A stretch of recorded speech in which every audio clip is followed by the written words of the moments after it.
Welcome to our channel. Today we how to update networking layer with Alamofire on iOS, beginner guide step by step clearly. To update the networking layer with Alamofire on iOS, start by opening your Xcode project. Ensure you have Alamofire installed in your project. If it's not installed, use CocoaPods, Carthage, or Swift Package Manager to integrate Alamofire.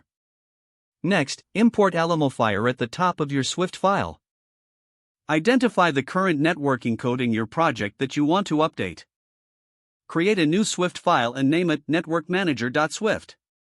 In this new file, create a class called Network Manager. Inside the class, start by defining the base URL for your API. Add a function to make GET requests to fetch data. Use the af.request method provided by Alamofire. Specify the URL, method, and parameters for the request. Implement a completion handler to handle the response. Use a switch statement to check for success or failure. Parse the JSON data received in the response if successful. Return the parsed data in the completion handler.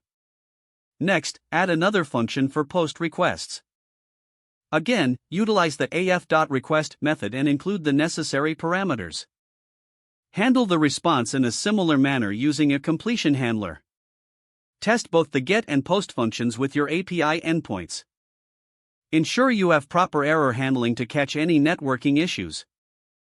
Consider adding a method to manage network activity indicators. Once all functions are working correctly, replace the old networking code with calls to your new Network Manager class. Finally, run your app to ensure that the updated networking layer works as expected. Monitor the console for any logs or errors during testing. Make adjustments as needed based on performance and error handling. Your networking layer with Alamofire is now successfully updated. If the page does not load, refresh the browser or try again in a private or incognito window. Make sure you are using the correct email address, then retype it carefully to avoid small typos. Don't forget to like this video and subscribe to our channel for more step-by-step tech guides.